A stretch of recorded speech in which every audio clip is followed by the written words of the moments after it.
এই মুহূর্তে ভারতীয় রেলের কি অবস্থা? প্রচণ্ড খারাপ অবস্থা। এর কারণ হচ্ছে রেলের কোনো রকম টিকিট পাওয়া যাচ্ছে না, রিজার্ভেশন টিকিট। কনফার্ম টিকিট তো আশা করা যায় না, সেখানে ওয়েটিং টিকিট পাওয়া খুব মুশকিল হয়ে যাচ্ছে, টিকিট দেওয়াই বন্ধ করে দিচ্ছে। তো এই জন্য আমাদের গ্রাম থেকে এই গুজরাটের সুরাট শহরে কাজ করে যে সমস্ত কারিগর, তারা যেহেতু ট্রেনের টিকিট পাচ্ছে না, তাই তারা যেখানে হয়তো 750 টাকায় রিজার্ভেশন টিকিট পাওয়া যায় অথবা এসি 2000 টাকায় পাওয়া যায়, সেখানে 5000 টাকা করে বাসের টিকিট কেটে বাসে আসতে বাধ্য হচ্ছে। তো এই যে ট্রেনের টিকিট পাওয়া যাচ্ছে না, এর জন্য দায়ী কে? এর জন্য দায়ী পুরো রেলমন্ত্রী। আর যখন দেখা যায় একটা ট্রেনের পুরো টিকিট শেষ হয়ে যায়, তখন তাদের প্রয়োজন বিকল্প হিসেবে স্পেশাল ট্রেন দেওয়ার। অথচ এতগুলো মানুষজন ট্রেনের টিকিট পাচ্ছে না, তারপরও রেল মিনিস্টার কোনো রকম ব্যবস্থা করছে না। তো এই আমাদের মধ্যে সাধারণ মানুষেরা ভিন রাজ্যে কীভাবে কাজে যাবে?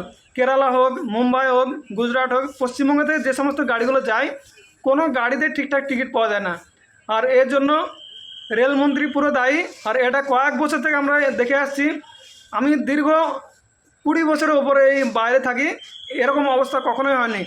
এই যে বর্তমানে রেলমন্ত্রী আছে, কোথায় হারিয়ে যায় তার ব্যাপারে কোনো খবর পাওয়া যায় না।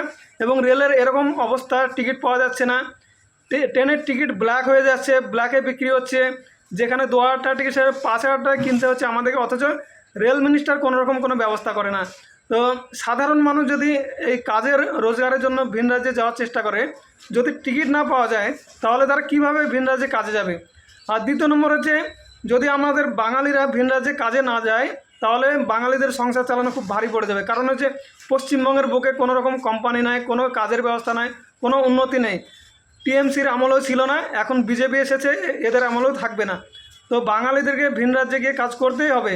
কিন্তু যদি আমাদের এই যে ভারতের রেল হচ্ছে সবচাইতে ভালো যাতায়াতের ব্যবস্থা, সেখানেও যদি আমরা ট্রেনের টিকিট না পাই, তাহলে কীভাবে আমাদের যাতায়াত সম্ভব? আর আমাদের মতো সাধারণ লোকের এই জাহাজে 8000 10,000 টাকা দিয়ে যাওয়া আসা করা সম্ভব নয়। যেহেতু এই একটা রাজ্য ছেড়ে অন্য রাজ্যে গিয়ে মাত্র 500-600 টাকা ইনকাম করার জন্য সাধারণ যে মানুষ যায় কাজে, তো তারা কীভাবে 7000-8000 টাকা দিয়ে জাহাজে টিকিট কাটবে? ট্রেনে যেহেতু রিজার্ভেশন টিকিট মাত্র 750 টাকায় পাওয়া যায়, 800 টাকায় পাওয়া যায়, সেই জায়গায় 8000-9000 টাকা দিয়ে জাহাজে টিকিট কাটা কখনো সম্ভব না। তো রেল মিনিস্টার এবং ভারতের প্রধানমন্ত্রীর কাছে আমার বিশেষ আবেদন, এই সাধারণ জনগণের স্বার্থে রেলের একটা নিশ্চিত ব্যবস্থা করা উচিত, যাতে বাঙালিরা ভিন রাজ্যে যাওয়ার সময় ট্রেনের টিকিটগুলো কমসে কম পায়। সরকার তো কোনো কিছুই দেয় না, আমরা নিজেরাই রোজগার করার জন্য ভিন রাজ্যে যেতে চাই, অথচ ট্রেনের টিকিট আমরা যদি না পাই, তাহলে কীভাবে আমরা ভিন রাজ্যে গিয়ে ইনকাম করব, রোজগার করব? তো এই দুরবস্থার জন্য দায়ী, সবচেয়ে বড় দায়ী হচ্ছে রেলমন্ত্রী। দ্বিতীয় নম্বরে যে পশ্চিমবঙ্গে যেই সরকারে আসে, রাজ্যের কোনো উন্নয়ন করে না, উন্নতি করে না। এই জন্য বাঙালিদেরকে ভিন রাজ্যে কাজে যেতে হয়।